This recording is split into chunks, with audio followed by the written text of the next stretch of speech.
Online classes के इस digital platform पर। जैसा कि आप सभी जानते हैं कि प्रीवियसली कुछ टाइम से हमने यहाँ पर आप सभी लोगों के लिए BSTC स्पेशल सीरीज स्टार्ट कर रखी है, और इस स्पेशल सीरीज में शाम को हम क्या देख रहे हैं, राजस्थान जीके के बारे में देख रहे हैं। तो राजस्थान जीके से संबंधित आपका जो पोर्शन है उसको हम यहाँ पर डेली क्वेश्चन आंसर्स के थ्रू जो है सॉल्व करने की सॉल्व कर रहे हैं, और इसी क्वेश्चन आंसर सीरीज के कुछ पार्ट्स जो हैं वो ऑलरेडी हो चुके हैं। पीछे आपने कुछ क्लासेस देख ली होंगी, कंटिन्यूस रेगुलरली चल रही हैं, और ये क्लासेस आपकी जो हैं 29 तक चलेगी। 30 को आपका एग्ज़ाम है, उससे एक दिन पहले तक ये क्लासेस जो हैं वो चलती रहेंगी। और कल जो है आपके पास रीजनिंग के भी कुछ वीडियोस आ जाएंगे। आप सभी बच्चों की जो डिमांड चल रही थी उसके चलते हुए रीजनिंग के कुछ वीडियोस आपके लिए अपलोड कर दिए जाएंगे, जिसमें पासा, घन, घनाभ और ये जो आपके छोटे टॉपिक्स हैं, अचीवेबल पोर्शन जो है वो आपका यहाँ पर अपलोड हो जाएगा। तो आप वो क्लासेस जो हैं वो ज़रूर देख के जाना एक बार, उनसे क्वेश्चंस आते हैं। और BSTC जैसे एग्ज़ाम के अंदर आप 1 या 2 क्वेश्चन जो है वो ज़रूर देखोगे इन पोर्शन से, इन पर्टिकुलर टॉपिक्स से। नमस्कार, good evening, Ram Ram, Radhe Radhe, hello, सभी का बहुत बहुत स्वागत इस प्लेटफॉर्म पर। चलिए अब अपन स्टार्ट कर देते हैं अपनी ये क्वेश्चन आंसर की सीरीज, जो कि आपको पूरी देखनी है और ज़्यादा से ज़्यादा शेयर करनी है। चलिए पहला क्वेश्चन देखिए, राई नृत्य संबंधित है। तो राई नृत्य किससे संबंधित है? बूंदी से विकास जी, आपका भी बहुत बहुत स्वागत इस चैनल पर। राधे राधे राजेंद्र जी, युवराज जी। चलिए, तो राई नृत्य किससे संबंधित है? जसनाथी संप्रदाय से, भीलों से संबंधित है, गुर्जर या फिर माली जाति से संबंधित है। तो आपको याद रखना है कि ये राई नृत्य जो है ये मेवाड़ वाले क्षेत्र में किया जाता है। कहाँ पर किया जाता है? मेवाड़ वाले क्षेत्र में। तो अपने राजस्थान का जो दक्षिणी भाग है, इस दक्षिणी भाग में अगर कोई भी नृत्य वगैरह कुछ भी हो रहा है और जनजातियों से संबंधित अगर आ जाए, तो आपको पता है कि यहाँ पर जो सर्वाधिक बाहुल्यता में पाई जाती है वो कौन सी जनजाति है, कौन सी ट्राइब है? तो आपको याद रखना है भील है। तो ये जो नृत्य है ये भीलों से संबंधित है। किससे संबंधित है? भीलों से संबंधित है। राई जो है वो किसको बोला गया है? तो राई जो है वो पार्वती को बोला गया है। आप जो गणगौर वगैरह के गीत वगैरह उनमें भी सुनते होंगे कि राई सी भौजाई, तो मतलब पार्वती सी भाभी चाहिए उनको। हालांकि भाई जो है वो भले ही राक्षस दिख रहे हो, भैरव दिख रहे हो, पर भौजाई जो है वो पार्वती जैसी चाहिए। चलो अगला क्वेश्चन देखो, संत पीर शाह अली व तुकनगीर ने 400 साल पहले मेवाड़ में किस ख्याल की रचना की थी? तो ये वास्तविक जो ख्याल के बारे में जो पूछा जा रहा है, ये किसने शुरू किया है? 400 साल पहले मेवाड़ के अंदर शुरू हुआ है। उससे पहले ये कहाँ पर था? तो ये आपके MP का है। तो इसका जो रियल ओरिजिन है वो कहाँ से हुआ है? MP से हुआ है।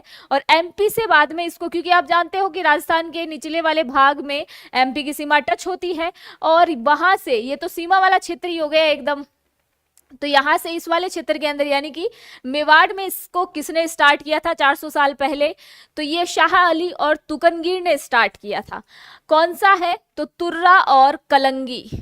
ठीक है, तुर्रा कलंगी ख्याल ये स्टार्ट हुआ है आपके मेवाड़ में 400 साल पहले। याद रख लेना, इसके अंदर जो कलाकार है वो एक मुस्लिम है और एक हिंदू है। तो सांप्रदायिक सद्भावना वाला भी ख्याल है ये। और आप इसको थोड़ा सा स्टार मार्क लगा लेना। कई बार यूं भी पूछ लिया जाता है कि तुर्रा कलंगी के संपादक जो है कौन है? मेवाड़ में सबसे पहले तुर्रा कलंगी ख्याल जो है ये किसने स्टार्ट किया? शाह अली और तुकनगीर किससे संबंधित है? तो ऐसे क्वेश्चन आते हैं और आपको ये याद रखना है, तुर्रा कलंगी ख्याल से संबंधित है मेवाड़ वाले क्षेत्र में। ठीक है, अगला क्वेश्चन देखो क्या पूछ रहा है। बिल्कुल सबने सही बताया है, ऑप्शन नंबर C। चलिए अगला क्वेश्चन देखो, निम्न में से कौन विश्नोई संप्रदाय का संस्थापक या प्रवर्तक था? तो विश्नोई संप्रदाय से संबंधित पूछा जा रहा है हमसे। हरबू जी, पाबू जी, जाम्बो जी या गोगा जी? तो आपको याद रखना है कि विश्नोई जो संप्रदाय है, कहीं कहीं पर बीसनोई भी आ जाएगा, बिश्नोई। वास्तव में जो इसका अर्थ है वो क्या है? 20 + 9 यानी कि 29। तो आपको याद रखना है कि बिश्नोई संप्रदाय में जाम्बोजी ने कितने नियम बताए हैं, 29 नियम बताए हैं, और इन्हीं नियमों के आधार पर 20+9 बिश्नोई संप्रदाय स्थापित हुआ है।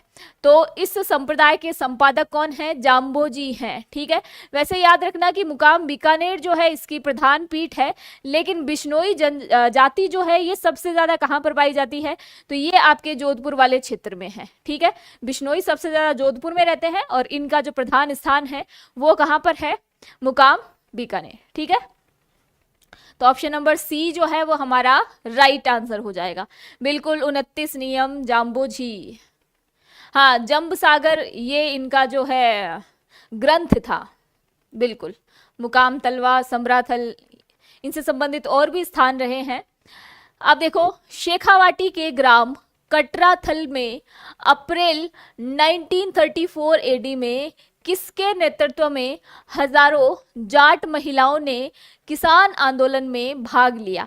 यानी कि शेखावाटी के अंदर जो है अप्रैल 1934 या फिर यूं कहूं कि 13 अप्रैल 1934 को जो है वहां पर एक किसानों की सभा हुई थी, जाट महिलाएं जिसके अंदर भाग लेती है 10,000 से ज्यादा।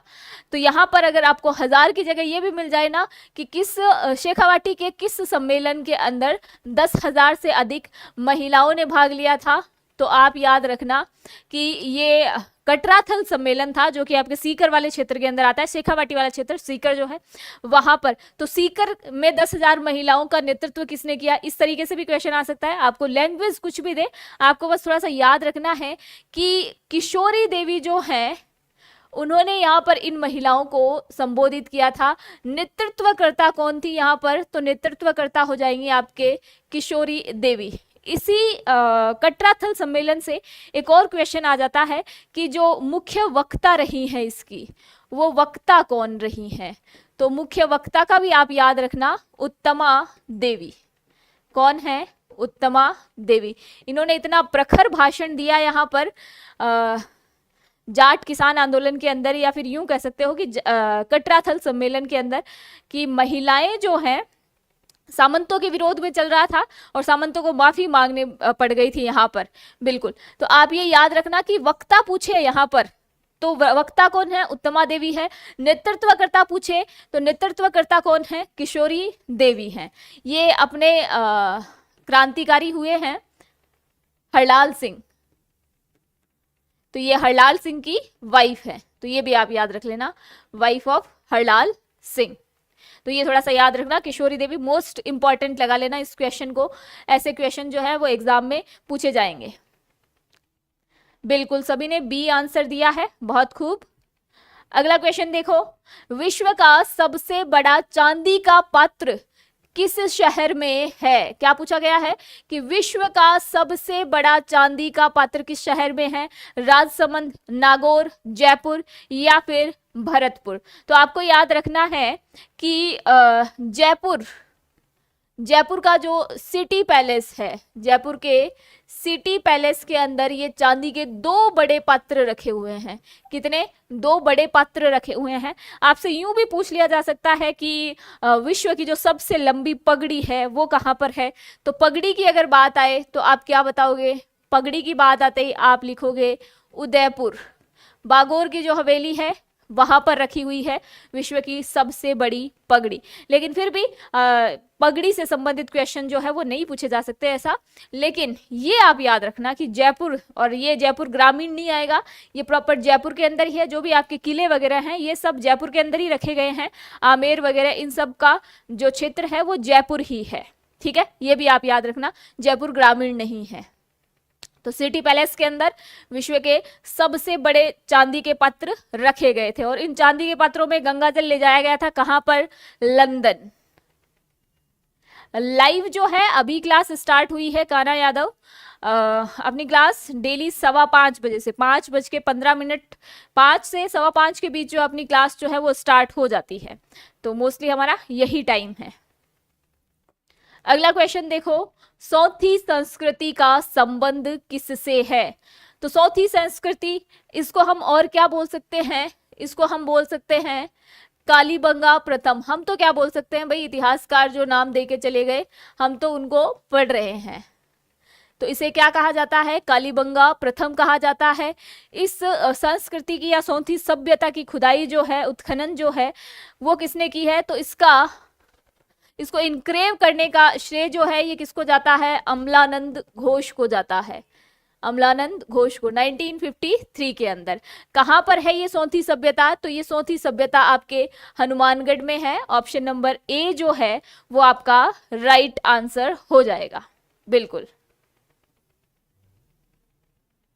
चलिए अगला क्वेश्चन देखो क्या पूछ रहा है। राजस्थान का राजकीय खेल निम्नलिखित में से कौन सा है?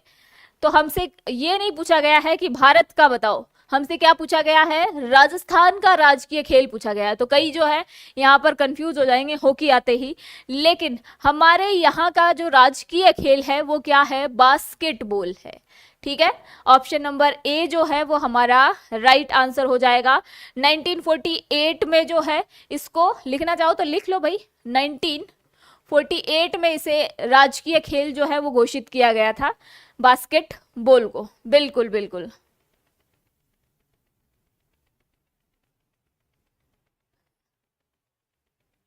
आप सभी के बास्केटबॉल आ रहे हैं, मतलब कि बहुत अच्छे से आपने पढ़ाई की है।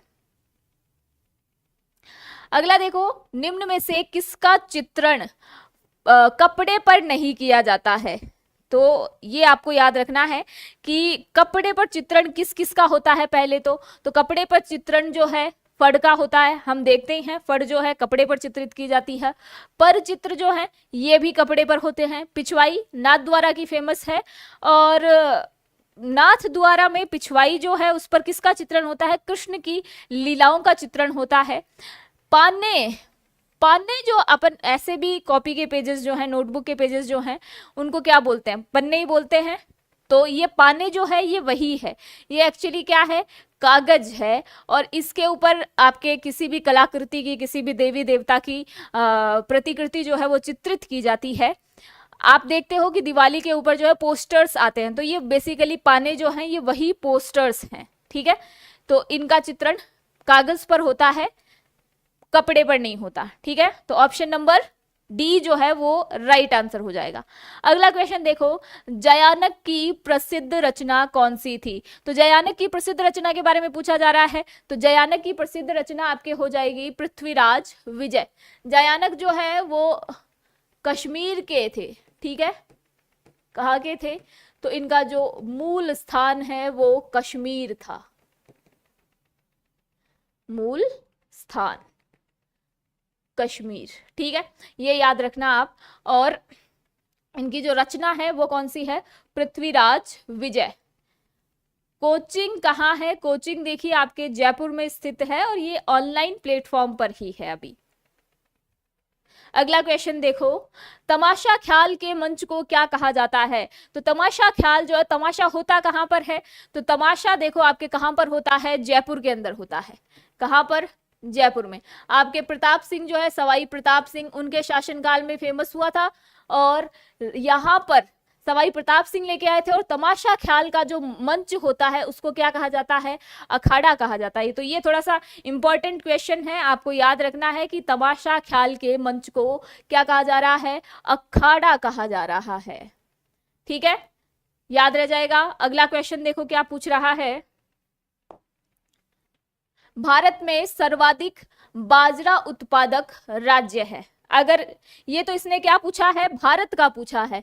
अगर हमसे तो ये भी पूछ लेना कि आप तो ये बताओ कि राजस्थान में जो है सर्वाधिक बाजरा कहाँ पर उत्पादित होता है, तो हम तो वो भी बता देंगे, कोई दिक्कत नहीं है। आप जानते हो कि बाजरा के लिए, यानी कि ये जो है कौन सी फसल है? एक तो ये याद रखना कि खरीफ की फसल है। ठीक है, और दूसरा आपको याद रखना है कि इसके लिए, यानी कि बाजरे को उत्पादित करने के लिए परिस्थितियां कैसी होनी चाहिए? शुष्क परिस्थितियां होनी चाहिए। और राजस्थान का जो अपना पश्चिमी भाग है, राजस्थान का कौन सा जो पश्चिमी भाग है, इस पश्चिमी भाग की जलवायु, यहाँ की परिस्थितियां जो है वो कैसी है? शुष्क है, यानी कि बाजरे के लिए उपयुक्त है। तो हमारे यहाँ पर इसी भाग में क्या होता है? बाजरा होता है।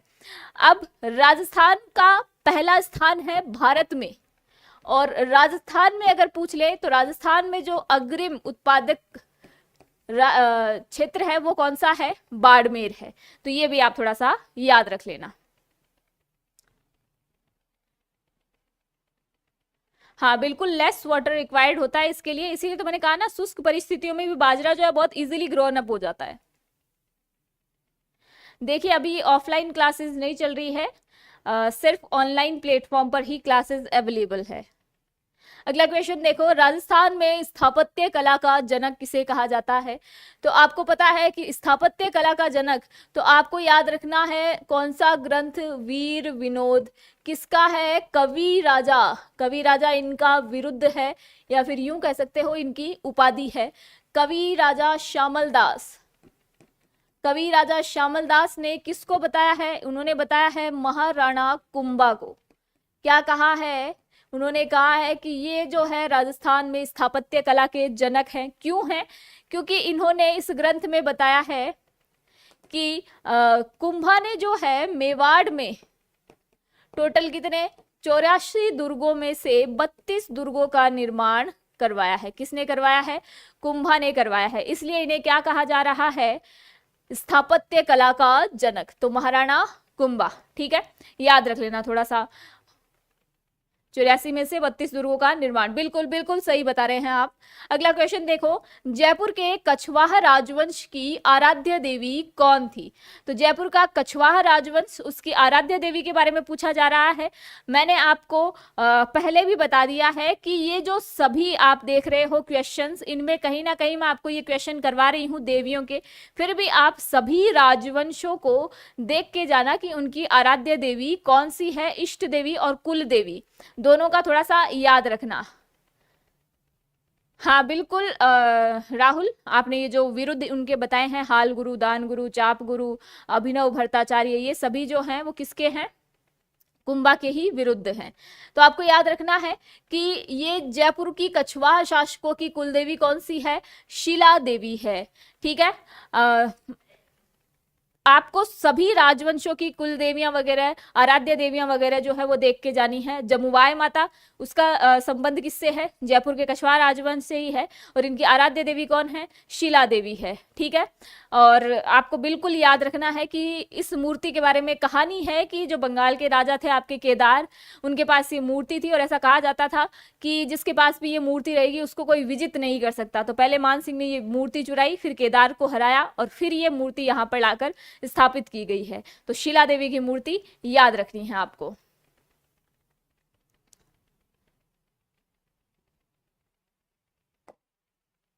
अगला क्वेश्चन देखो, राणा सांगा ने किस युद्ध में बाबर की सेना को हराया था? तो आपको राणा सांगा के जो युद्ध हैं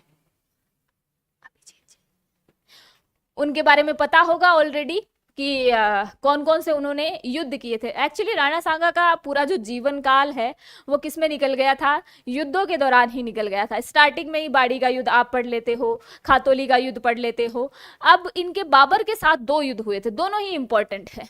किसके साथ?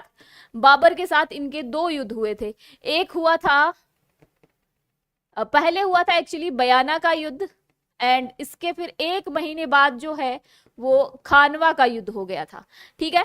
अब आपको याद ये रखना है कि 1527 के अंदर जो है दोनों युद्ध हुए हैं। ये हुआ है आपके 16 फैब को, और फिर बाद में ये आपके 17, बल्कि इसके अंदर भी जो है थोड़ा सा कंफ्यूजन है।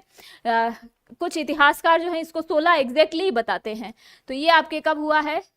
17 मार्च को, ठीक है, 1527 ईस्वी में। तो ये जो पहला आपका बयाना का जो युद्ध है, इस बयाना के युद्ध में आपके कौन जीत जाते हैं? सांगा जीत जाते हैं और इस दुर्ग पर वापस अधिकार कर लेते हैं, ठीक है।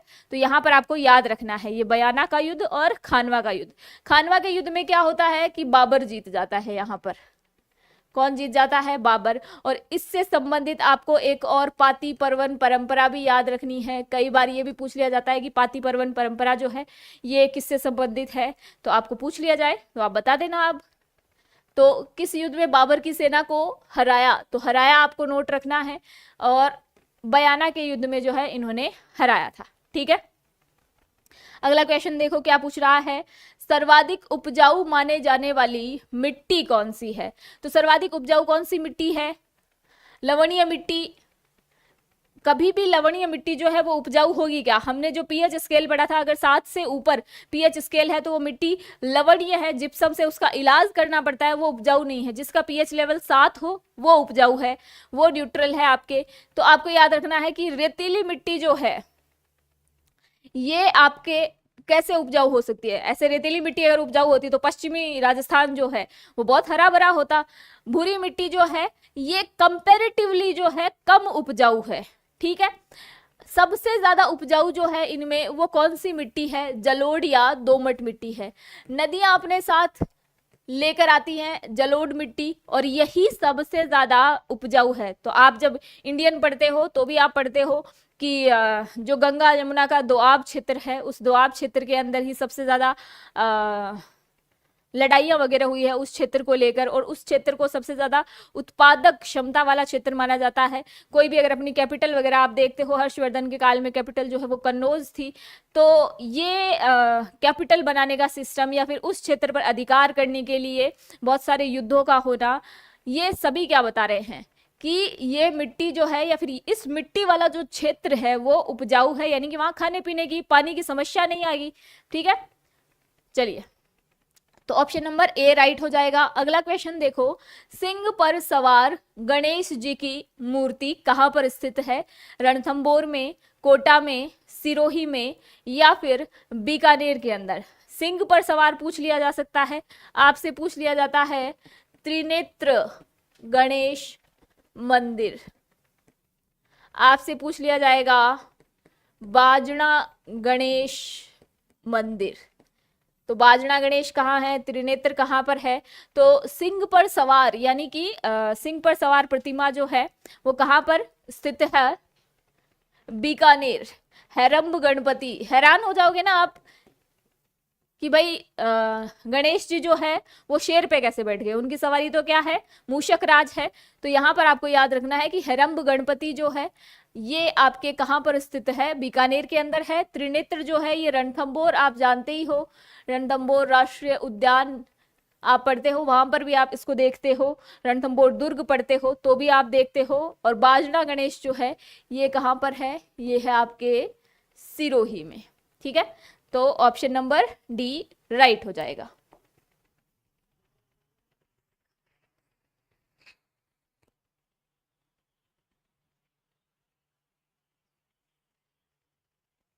चलो अगला क्वेश्चन देखें हम, निम्नलिखित में से कौन सा दुर्ग लोहागढ़ दुर्ग के नाम से जाना जाता है? तो वैसे तो आपने ये क्वेश्चन जो है बहुत बार देख लिया होगा, जब आप हिस्ट्री पढ़ते हो, जब आप आर्ट एंड कल्चर पढ़ते हो, तो दोनों ही जगह जो है आप इसको पढ़ते हो। इसका निर्माण किसने करवाया था? तो इसका निर्माण जो है जाट शासक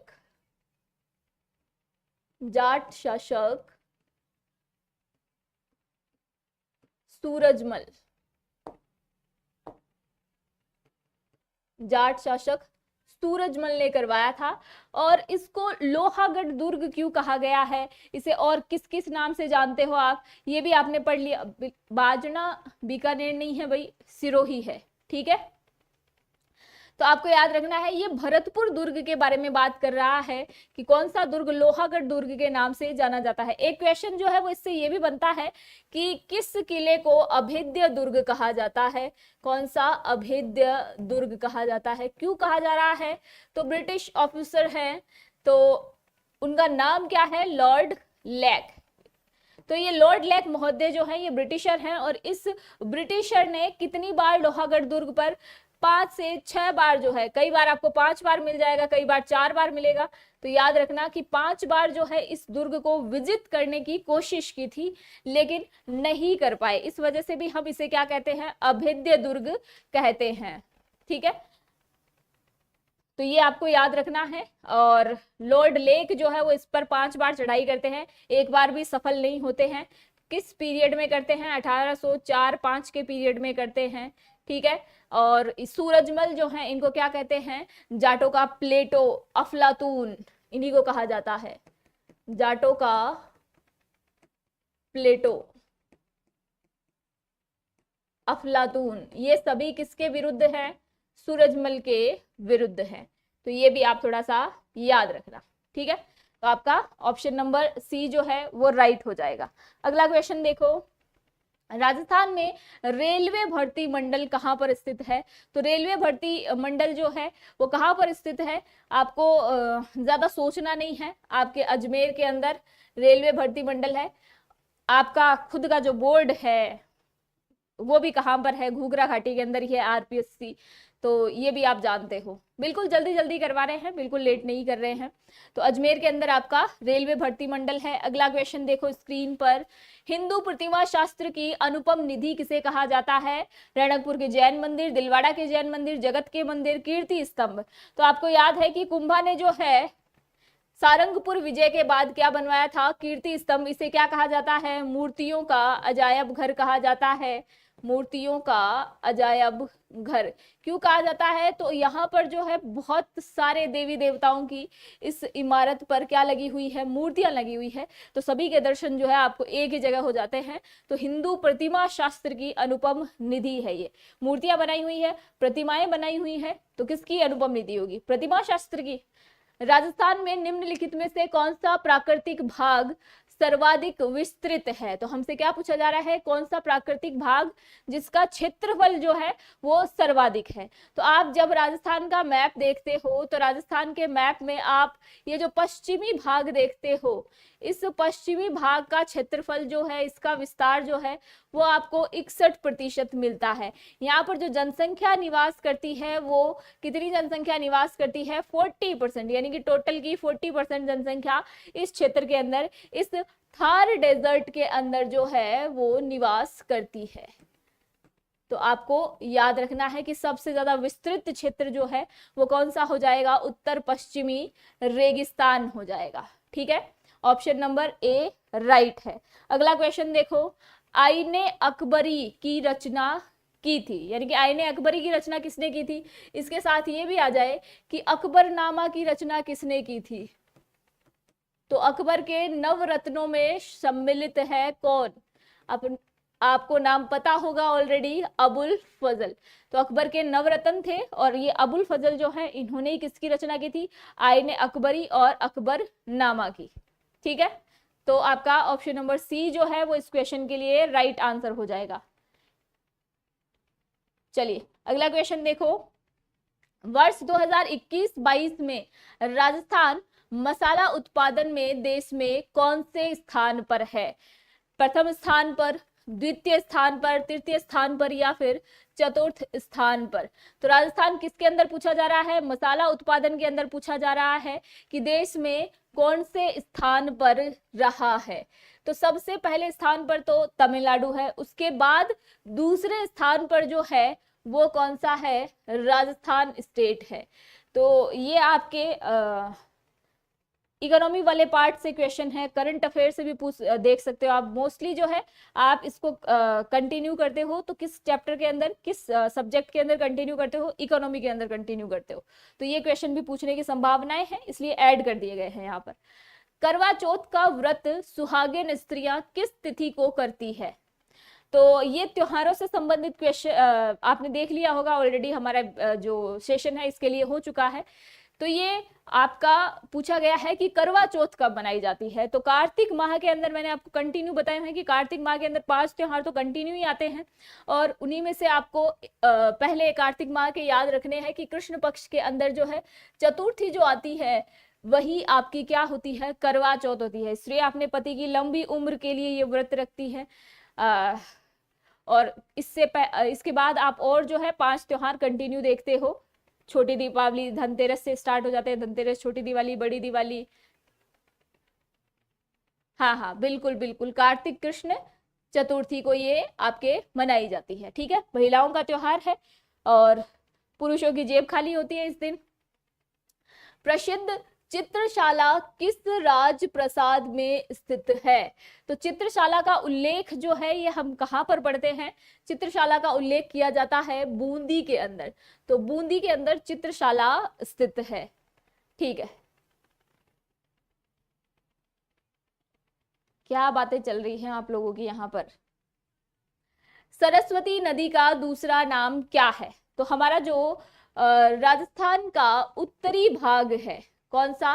राजस्थान का जो उत्तरी भाग है, इस इलाके में कहा जाता है कि किसी समय यहाँ पर कौन सी नदी प्रवाहित होती थी? तो यहाँ पर सरस्वती नदी प्रवाहित होती थी। इसी सरस्वती को अभी वर्तमान में हम किस नाम से जानते हैं? हम जानते हैं घग्गर।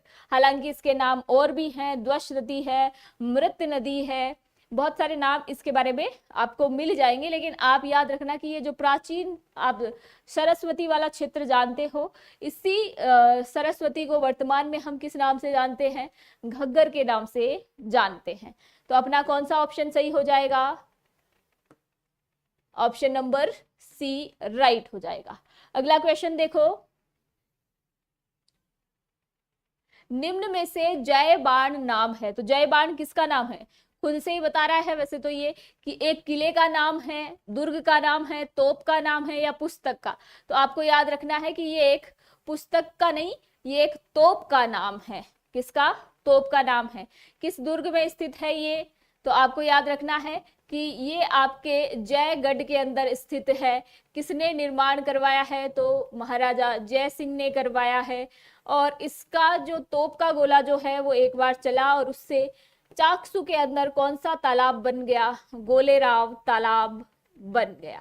तो ये भी आपको याद रखना है, ठीक है।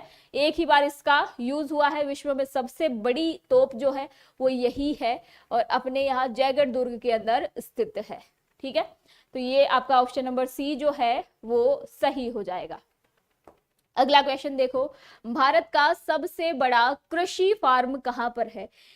तो ये भारत का सबसे बड़ा कृषि फार्म पूछ रहा है।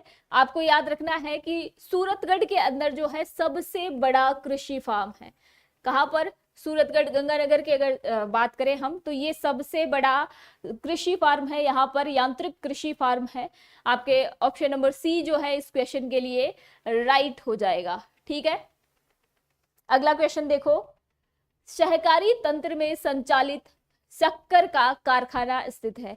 एक्चुअली आप आज देखते हो कि प्राइवेट सेक्टर होते हैं, गवर्नमेंट सेक्टर होते हैं, फिर बाद में जो तीसरा सेक्टर होता है जहां पर गवर्नमेंट और प्राइवेट दोनों कोलैबोरेशन कर लेते हैं, उसको बोलते हैं सहकारी तंत्र। तो ये सहकारी तंत्र का पहला पूछा जा रहा है हमसे। तो सहकारी तंत्र का पहला शक्कर का कारखाना कौन सा है? केशोराय पाटन के अंदर है, ठीक है। केशोराय पाटन में, झालावाड़ जो आपके हाड़ौती वाला क्षेत्र है वहां पर स्थित है। ऑप्शन नंबर ए इस क्वेश्चन के लिए राइट आंसर है।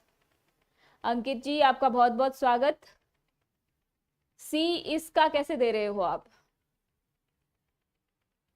अगला क्वेश्चन देखो, राज्य में पुरुष साक्षरता सर्वाधिक किस जिले में है? तो पुरुष साक्षरता के बारे में पूछा जा रहा है कि सर्वाधिक जो है वो किस जिले के अंदर है।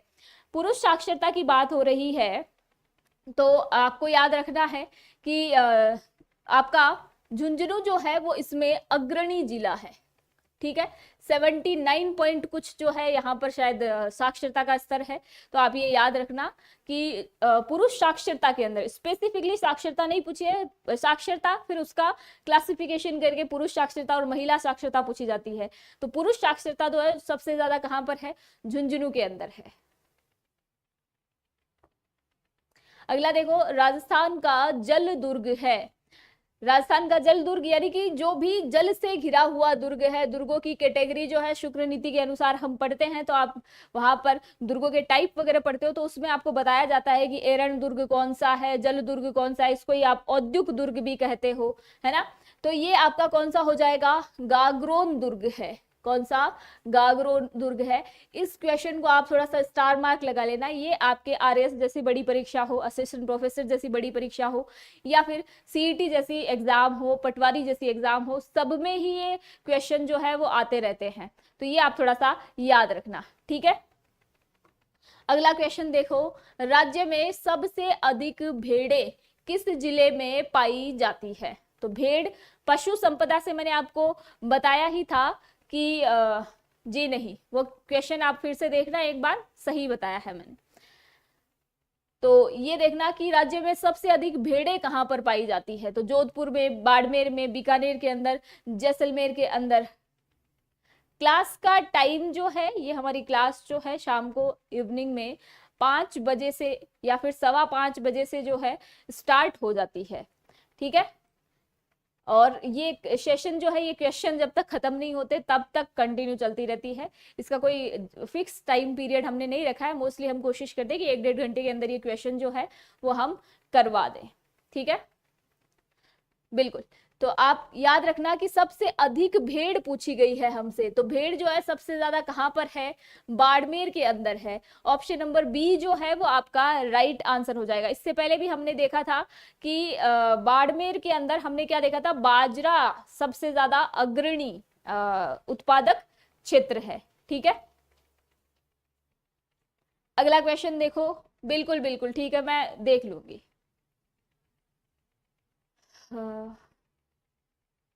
माउंट आबू पर जो झील है उसका नाम है, तो माउंट आबू और वहां पर जो झील है उसका नाम पूछा जा रहा है।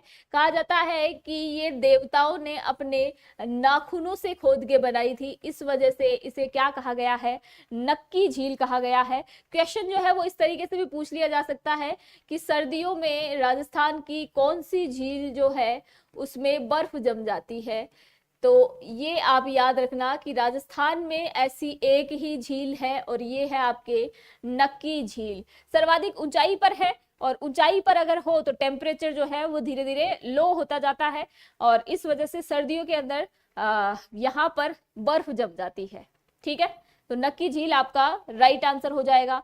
अगला क्वेश्चन देखो, राजस्थान की निम्नलिखित में से किस चित्रकला शैली में ब्रश का उपयोग नहीं किया जाता है, यानी कि ऐसी कौन सी चित्रकला शैली है राजस्थान में जिसमें हम ब्रश का उपयोग नहीं करते। किसका उपयोग करते हैं, केवल हाथ और कपड़े का उपयोग करते हैं। यानी कि आप काजल से पेंटिंग करते हो और काजल को क्या हाथ से इस तरीके से कोई भी आकृति बना सकते हो। आपको उसको थोड़ा और स्प्रेड करना है तो आप क्या करोगे, यहाँ पर उसको कपड़े पे या तो बना सकते हो या फिर कपड़े से उसको और ज्यादा स्प्रेड कर सकते हो। हाँ, नन रोक टोड रोक जो है ये वहीं पर है। तो काजल से बन रही है इसलिए आपको ज्यादा इधर उधर जाने की जरूरत ही नहीं है। कौन सी हो जाएगी, कजली पेंटिंग हो जाएगी। ऑप्शन नंबर ए जो है वो इसका राइट आंसर हो जाएगा। बिल्कुल, चलिए अगला क्वेश्चन देखो क्या पूछ रहा है कि सूची 1 को सूची 2 से मिलान कीजिए और सही कूट का चयन कीजिए। अब सूची 1 में क्या दे रखा है, कुछ संस्थाओं के नाम दे रखे हैं। सूची 2 में उनके स्थापना वर्ष का उल्लेख है। तो राजस्थान वित्त निगम का पूछा गया है हमसे, तो राजस्थान वित्त निगम जो है 1955 में है। 1955 में राजस्थान राज्य औद्योगिक विकास एवं निवेश निगम, इसकी स्थापना जो है वो 1980 के अंदर है। कुछ बुक्स में इसका कॉन्ट्राडिक्शन मिल जाएगा लेकिन फिर भी आपको याद रखना है कि 1980 इसका राइट है। आगे देखो, राजस्थान राज्य पथ परिवहन निगम, ये तो मैंने आपको पहले भी सॉल्व करवाया है। ये कब है, 1964 के अंदर। काजरी जो है इसकी स्थापना कब हुई, ये हुई है आपके 1959 के अंदर जोधपुर के अंदर। ये तो सभी जानते हो, आप इसमें से 2 भी कर लेते हो तो ऑप्शंस जो है वो इजीली आ जाते हैं। अब आप थोड़ा सा देख लेना कि कौन सा ऑप्शन सही है। अगला देखो, राजस्थान के सभी जिलों में जिला उद्योग केंद्र की स्थापना किस पंचवर्षीय योजना में की गई थी। तो राजस्थान के अंदर क्या किया गया है, सभी जिलों के अंदर जिला उद्योग केंद्र जो है वो स्थापित किया गया है। अब ये किस पंचवर्षीय योजना का कार्य है, आपको याद रखना है। पंचवर्षीय योजना आपको पता है कि 5 वर्ष के लिए एक योजना बनाई जाती है और उसके अंदर कुछ क्षेत्रों को शामिल किया जाता है। उन क्षेत्र विशेष में विशेष कार्य निर्धारित किए जाते हैं जो उन 5 वर्ष के अंतराल में किए जाएंगे। तो ये जो है कि हम हर एक जिले के अंदर एक जिला उद्योग केंद्र की स्थापना करेंगे। ये किस पंचवर्षीय योजना का हिस्सा है, किसमें ये प्लानिंग की गई थी, 5 ईयर प्लान में, second 5 year plan, third 5 year plan, fifth 5 year plan या फिर 7वीं पंचवर्षीय योजना। तो किस पंचवर्षीय योजना का हिस्सा है ये, तो आपको याद रखना है कि जो आपका फिफ्थ 5 ईयर प्लान है, फिफ्थ 5 ईयर प्लान है, उसके अंदर ये निर्णय लिया गया कि हम जो है हर एक जिले के अंदर एक जिला उद्योग केंद्र की स्थापना करेंगे। ठीक है, बिल्कुल बिल्कुल। कल क्लास जो है वो हुई थी आपकी सेम ही टाइम पे। अगला क्वेश्चन देखो, राजस्थान में कांकरेज नस्ल का प्रमुख केंद्र है, अजमेर, जालोर, गंगानगर, झालावाड़। तो मैंने आपको देखो प्रीवियसली भी बताया है कि आप पशु संपदा से संबंधित क्वेश्चंस जो है इनको सॉल्व करके जाना। आप देखना कि किस नस्ल का संबंध कहां से है, और फिर बाद में आपको देखना है कि इनका प्रजनन केंद्र, इसका प्रजनन केंद्र जो है ये कहां पर है। तो ये प्रीवियस क्लासेस के दौरान भी मैं आपको क्वेश्चन सॉल्व करवा रही हूँ, हालांकि मैं यहाँ पर आपको एक एक करके क्वेश्चन सॉल्व करवा ही रही हूँ। फिर भी आप देखना कि एक बार जब जाओ तो आप पशु संपदा 2 चैप्टर आपको खुद से करके जाने हैं। क्या करना है, एक तो आपको पशु संपदा देखनी है, दूसरा आपको देखना है वन व वन्य जीव। तो ये 2 चैप्टर जो है ये आपको करके जाने हैं, वन और वन्य जीव का और पशु संपदा का। ठीक है, वन रिपोर्ट से क्वेश्चन पूछे जाते हैं, सबसे ज्यादा वन क्षेत्र कहां पर है, वन क्षेत्र प्रतिशत कहां पर है, सबसे न्यूनतम कहां पर है, ऐसे क्वेश्चन आते हैं। तो आपको याद रखना है कांकरेज नस्ल का प्रमुख केंद्र जो है वो कौन सा हो जाएगा, आपके जालोर हो जाएगा। मतलब जालोर एक सेंटर बना दिया है, बाकी इसके आसपास का सांचौर वगैरह का जो क्षेत्र है, राजसमंद वगैरह का क्षेत्र जो है ये भी आएगा। ठीक है, तो ऑप्शन नंबर बी जो है वो अपना राइट आंसर हो जाएगा। अगला क्वेश्चन देखो, राजस्थान में परमाणु ऊर्जा परियोजना कहां पर स्थित है। तो परमाणु ऊर्जा परियोजना का आपको ऑब्वियस बात है, याद रहना ही चाहिए कि आपका राजस्थान का एकमात्र ऐसा जिला जो 2 भागों में विभाजित है, बीच से टूटा हुआ है। कहां पर, रावतभाटा चित्तौड़ के अंदर जो है आपकी राजस्थान की पहली और राजस्थान का प्रथम और भारत का जो है यानी कि देश का जो है ये द्वितीय संयंत्र लगा हुआ था, यहाँ पर द्वितीय परियोजना थी। ठीक है, इससे पहले तारागढ़ वाला आप जानते ही हो। तो ये आप याद रखना कि रावतभाटा के अंदर जो है आपकी परमाणु ऊर्जा परियोजना लगी थी। ठीक है, अगला क्वेश्चन देखो, निम्नलिखित कथनों पर विचार करें तथा कथनों के नीचे दिए गए कूटों का सही उत्तर देखना है हमें कि कौन से कथन जो है, स्टेटमेंट्स जो हैं वो सही हैं, कौन से फॉल्स हैं। तो आप देखो पहला स्टेटमेंट क्या बोल रहा है, राजस्थान के मंत्री राजस्थान के राज्यपाल के प्रसाद पर्यंत बने रहते हैं। तो हम ये देखते हैं कि 165 के अंदर जो है मुख्यमंत्री हायर कर लिया जाता है, देन आफ्टर मुख्यमंत्री जो है वो मंत्री परिषद की सिफारिश करता है, और मुख्यमंत्री मंत्री परिषद दोनों जो है वो राज्यपाल के प्रसाद पर्यंत कार्य करते हैं। जब तक राज्यपाल चाहे तब तक उनको रख सकता है, फिर बाद में उनको बर्खास्त कर सकता है, सदन जो है उसको डिसॉल्व कर सकता है। अगला स्टेटमेंट क्या बोल रहा है, अगला स्टेटमेंट बोल रहा है राजस्थान की मंत्री परिषद में मुख्यमंत्री के बिना मंत्रियों की कुल संख्या राजस्थान विधानसभा के सदस्यों की कुल संख्या के 15% से अधिक नहीं होगी।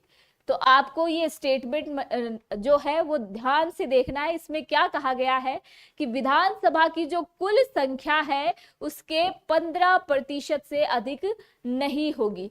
तो हमने ये वाली बात जो है इसको तो नोटिस कर लिया कि मुख्यमंत्री मंत्री परिषद दोनों अगर शामिल हो तो 15% से अधिक नहीं होगी। इसमें क्या है, 15% में सीएम भी इंक्लूड है प्लस मंत्री परिषद भी इंक्लूड है। तो मंत्री परिषद और सीएम के साथ 15% होगी, ना कि सीएम के बिना। तो स्टेटमेंट नंबर 2 जो है वो अपना क्या हो जाएगा, रॉन्ग हो जाएगा। अगला देखो, भारत के संविधान के 91वें संविधान संशोधन के उपरांत राजस्थान में मुख्यमंत्री सहित मंत्रियों की संख्या 12 से कम नहीं होगी। यानी कि इस 91वें संविधान कॉन्स्टिट्यूशन अमेंडमेंट के अंदर क्या कहा गया कि जो मुख्यमंत्री सहित मंत्रियों की संख्या है वो 12 से तो कम नहीं हो सकती, और विधानसभा की जो टोटल जनसंख्या है उसके 15% से अधिक नहीं हो सकती। तो ये आपको समझ आ गया क्या अच्छे से? चलो, तो आपका तीसरा स्टेटमेंट जो है ये बिल्कुल सही है। तो फर्स्ट और थर्ड आपका सही हो जाएगा। इसका मतलब ऑप्शन नंबर बी जो है वो आपका राइट आंसर हो जाएगा। अगला क्वेश्चन देखो, राज्य मंत्री परिषद सामूहिक रूप से उत्तरदायी है?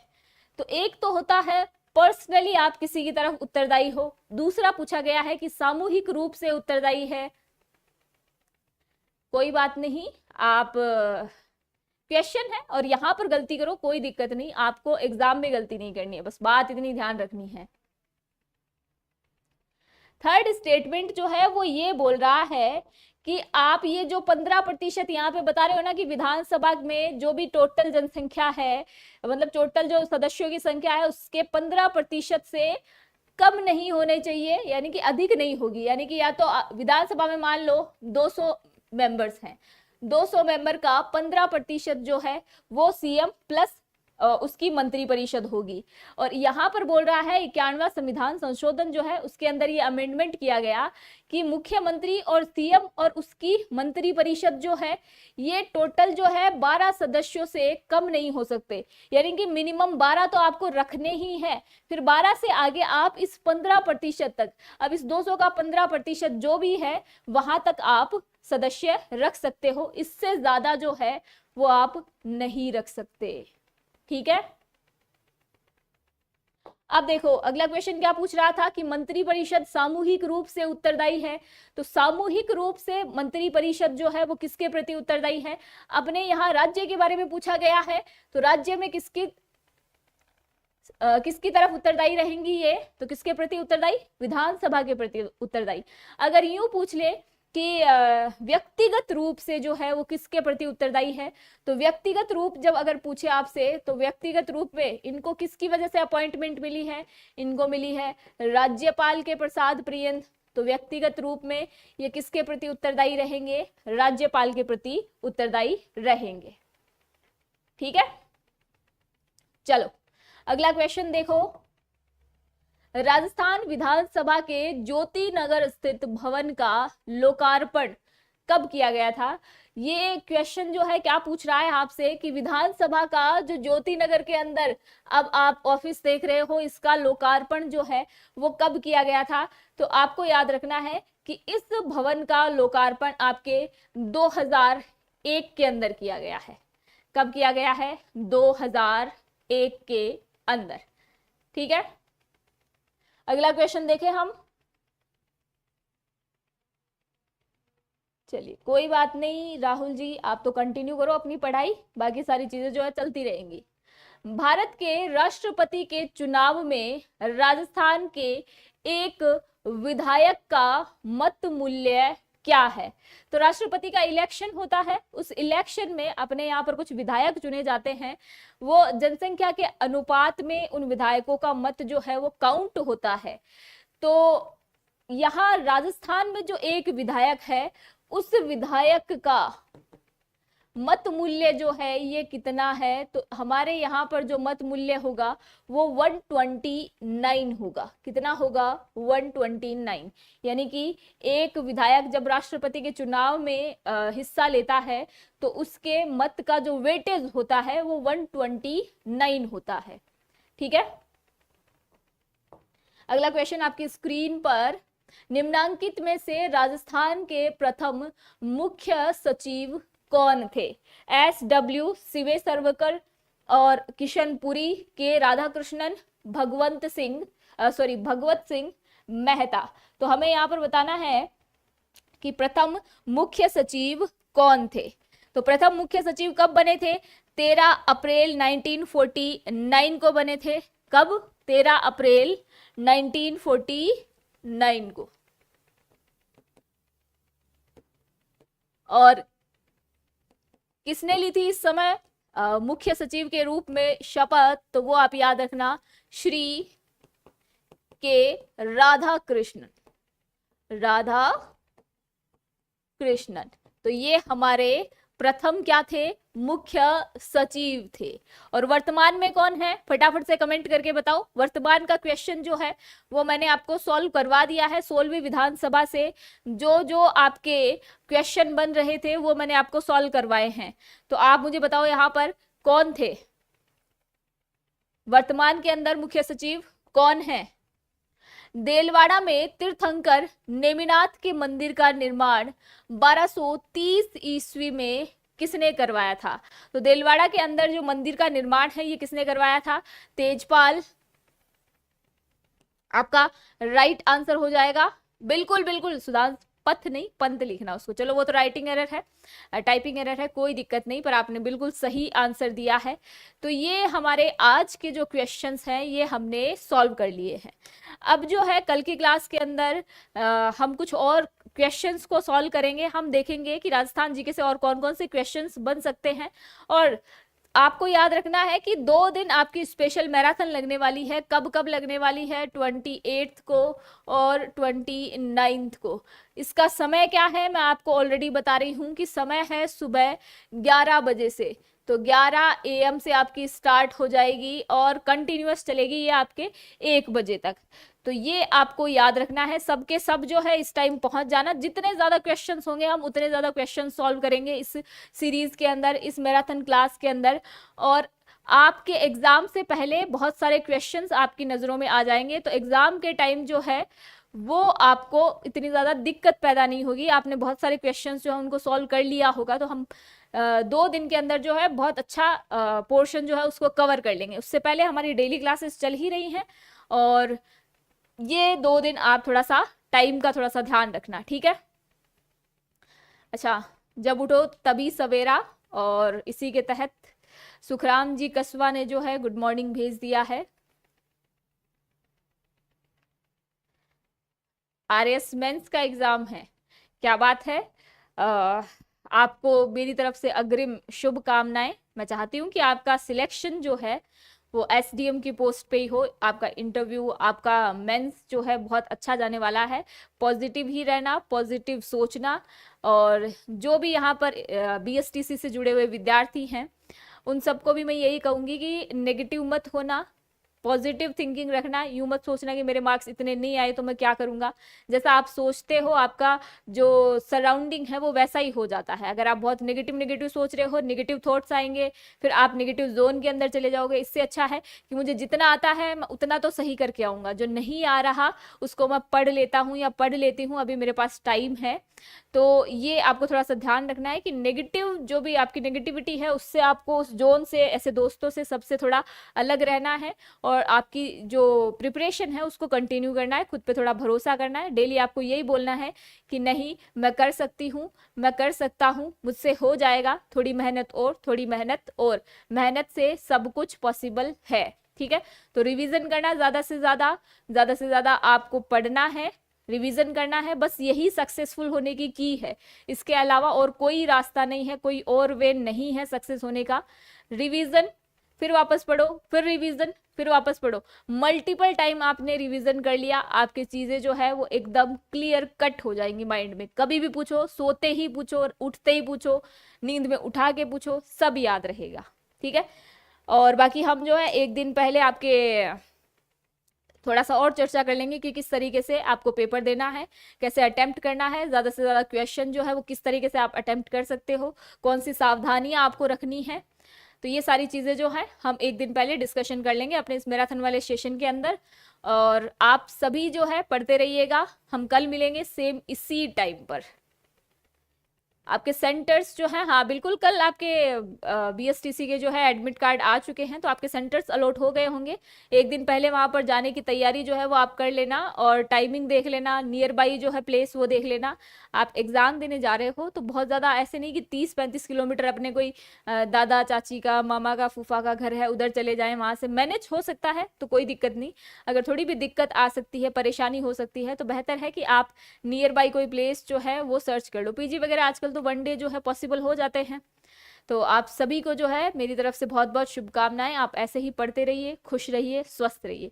हम कल मिलेंगे सेम इसी टाइम पर। तब तक के लिए आप सभी को बहुत बहुत धन्यवाद।